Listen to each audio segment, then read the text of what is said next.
Midsummer is only 2 days hence. I don't see how you can possibly be ready, Brother Jethro. Fear not, old friend.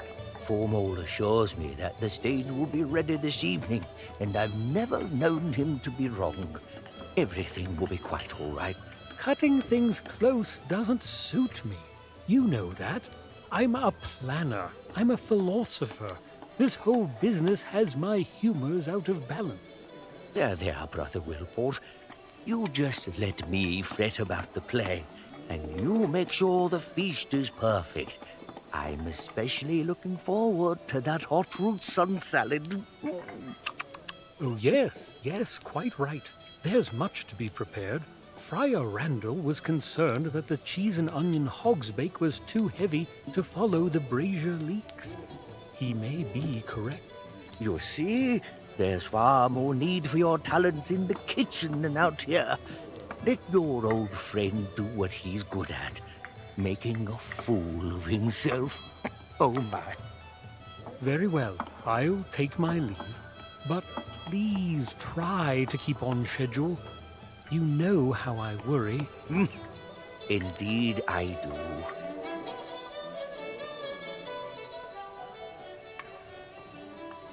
Sister Edelweiss, I trust William won't perish before he has a chance to taste the good friar's blackberry crumble. Oi, now. It's hard to say. 'Tis surely a bit of blackwater fever. Now I can't remedy with some nettles and wort, but that foul temper, now, that just might be fatal. I'm not grumpy. No? Boy, Yoki, then why in the sharp tongue when I asked for that filthy old wing glass? The rusty old thing is reeking with mould and mire. It's likely the cause of your fever for all the fuss it's bearing.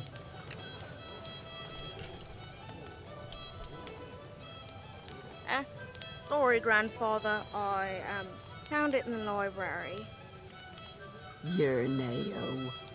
You drinkers as tonic, and you'll be out storming dark forest with all them's dibbins afore a moon's turned her face this way, Burroy. We're ready for Hilltop Camp, Brother Jethro. Shall we wait for you? No need to wait, lads. Carry on, and I'll be there shortly. Thank you for your legendary healing skills, sister. As always, we are in your debt. We? I say it's just you who be's owing moi.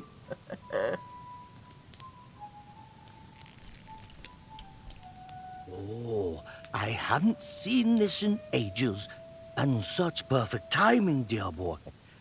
Do you know who this weighed glass belonged to, William? Honest truth, I just thought it was another trinket you'd packed away for no good reason. Trinket? Batterwaffles. This was one of the trusty tools carried by the Lilygrove Scout Corps back when Clooney the Scourge, that wretched pirate, laid siege to Redwall Abbey. And it so happens that this very thing has a role to play in the story we'll be telling for the Abbot's celebration. I've written a play to share one of my lost legends with all of Redwall. Of course, everyone knows about Matthias and Constance and Basil Staghair, but few know about the trio of brave woodlanders from Lilygrove who played a crucial role in those events. Have you ever heard of Liam or Sophia Rivermouse? No, but, I don't suppose you could be telling me the story, since I'm bedridden and ailing, and might not live to see the play. Please? Let's see, where to begin? Ah, yes, initiation.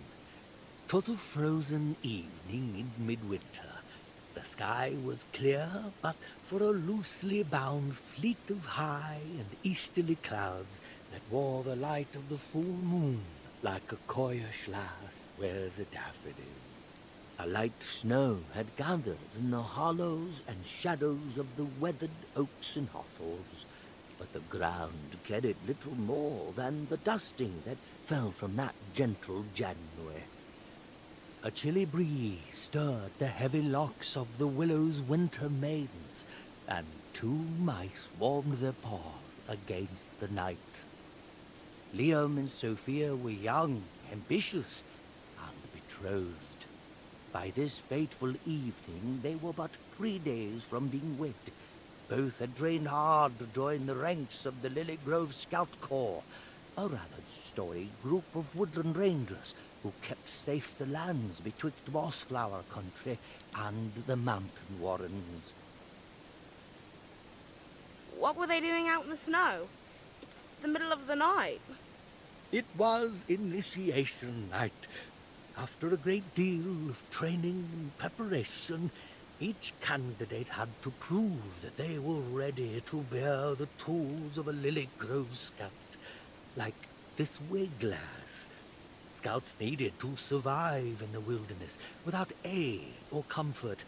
They learned to travel difficult territory and assist others in times of need. It was a tough job, and not to be taken lightly. The one had graduated just a week prior, and now it was time for the other to prove their mettle. Once initiated, they planned to wed, but that was not to be. Not yet, anyway.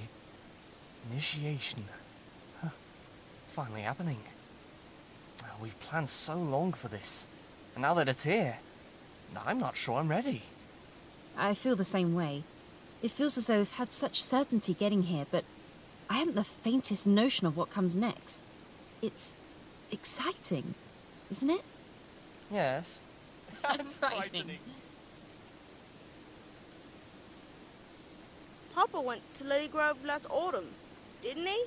That's right. Their lighthouse was in need of repair. Your father's a fine metalsmith he is. It's an ancient settlement, older than Courtier, and about a 4-day trek west by southwest from Redwall Abbey.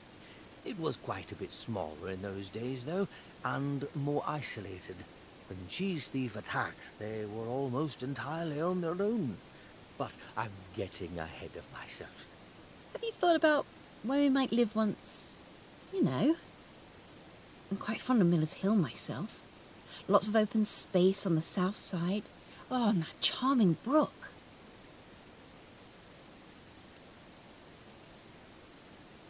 Courtier used to be here, wasn't it? Before Redwall Abbey was built. The Green Eyes and the Thousand Eye Army lived there. I mean, here. Well done, William. That's correct. Courtier Castle was built many, many seasons ago, and has its own legendary past. But it finally fell in the days that wicked wildcat Zarmenia Green Eyes, when our very own patron Martin the Warrior stood up to her tyranny and sealed her fate. When the rotting hulk of Courtier crumbled and sank, the victorious woodlanders founded Redwall Abbey atop its sunken ruins. A pair of wagons arrived today from Redwall. Did you see what they carried?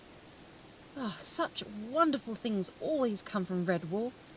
Always some new joy or fantastic flavour. I hope someday to see those sandstone walls blazing in the setting sun.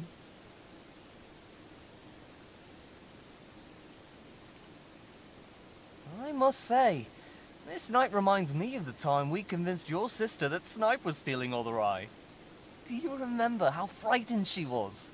And the shriek she made for that innocent cricket? Oh, Liam, that's awful. Great fun, but awful. And what's a snipe anyway? You never said. Liam was born to a struggling family of 9 brothers and sisters, with Liam being the second youngest and the 7th son. His parents had fled a famine near Castle Fleuret before he was even born, but he still grew up feeling like an outsider. As it was, Liam became the pride of the entire family as he worked hard to be the first professional in the clan. Indeed, his promotion made his mother weep for joy and his father beam with pride. Liam was, perhaps, a wee bit portly, and this trait is what taught him to be quick with a smile and ready with a joke. All of Lily Grove thought him to be congenial and kind, but underneath the mirth, Liam felt enormous pressure to achieve something great for his family, which could make him anxious. Surely his kindness disguised a mouse who was driven and strong-willed. I suspect he had strong warden tendencies, and a bit of the jester. His eye for Sophia opened just as they both applied to the Scout Corps, and when he saw her in a name-day dance, her twirling her skirts and easy smile captured his heart, and he never looked elsewhere the rest of his days. I've never heard of Castle Flore, and I know all the castles. No, it sits in the Southward, far, far away from here, and beyond a cruel wasteland. Liam's family took a mighty risk to come to Mossflower Country, and even today few make that journey without good cause. I'd like to propose that two of us seek a jolly bit of adventure before we settle down. Maybe a quest to see my ancestral home. Or the sea, and the great home of the Badger Lords. Wouldn't that be fun? Settling down with you will be quite an adventure enough, I should think. Name Day? Lilygrove? I thought that was a Redwall tradition. Well, Redwall certainly celebrates Name Day with particular enthusiasm, but the tradition is very, very old, and good beasts everywhere partake in their own way, and not always to name the coming season. In fact, many are naming the season that came before, as a way to remember and reflect on their joys and trials. Oh, Sophia, my love, when we next dance the season, I will name it Levita, for I have had more joy these last moons than in any other. Oh, truly, what other name could I offer?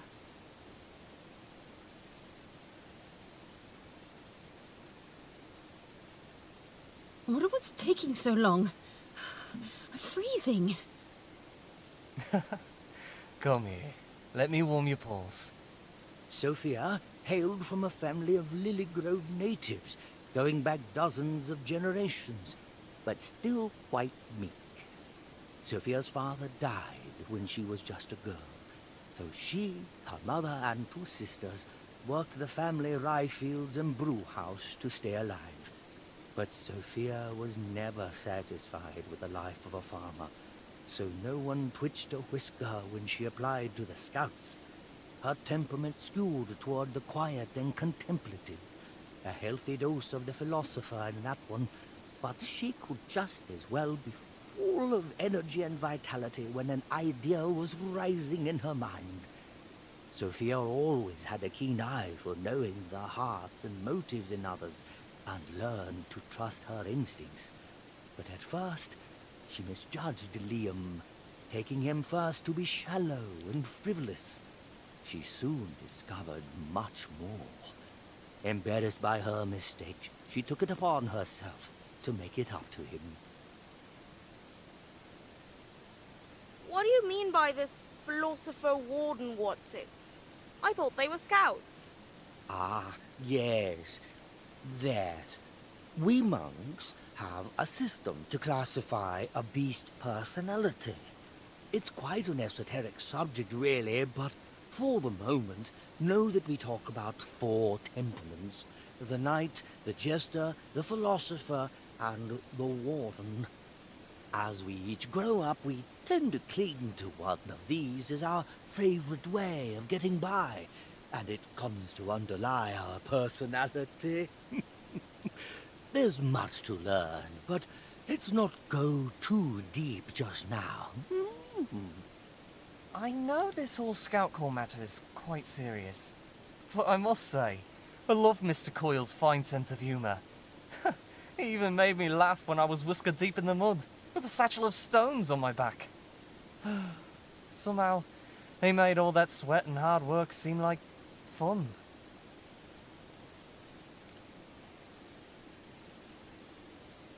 Alas, I am late.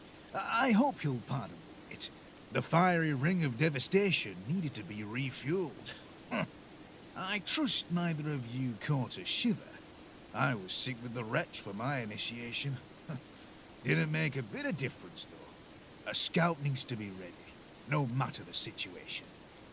So, which one of you is in the dock this fine winter evening?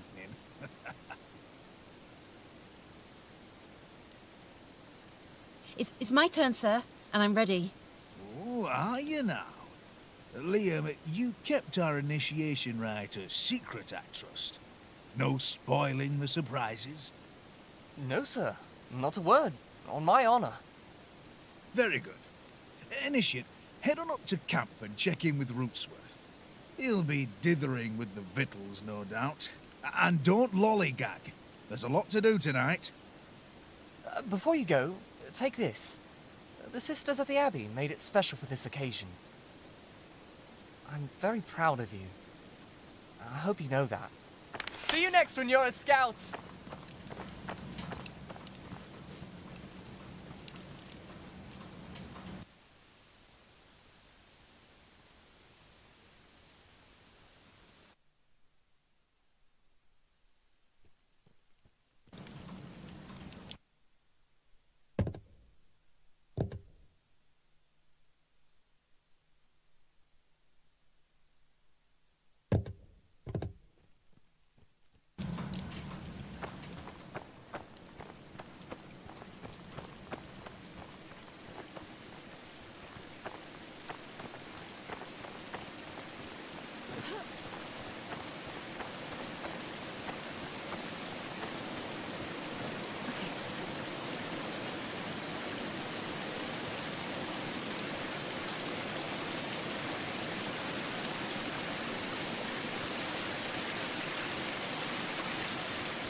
Despite being built generations ago and being a well-loved home away from home, the ascent to Hilltop Camp was treacherous and by design. The scouts trained to be especially nimble and spry, and training meant learning certain skills that were beyond most woodlanders.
Hello.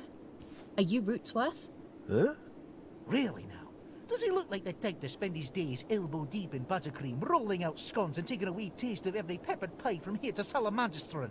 I do quite like butter. That's not what I meant at all. I'm trying to point out that you don't look at all like Rootsworth. Well, yes you do, but you see, he's big. Huh? Oh, but not like that. Not like you. You're tall and big. Look here, Initiate. This is Laban, not Rootsworth. I'm sure I mentioned him when we were training to pick out scents in the wild, because Laban here has a nose as good as any mole's. The mouse you're looking for is up at the Spitfire. Come right on inside and you can't miss him. And by that I mean, it's impossible to miss him.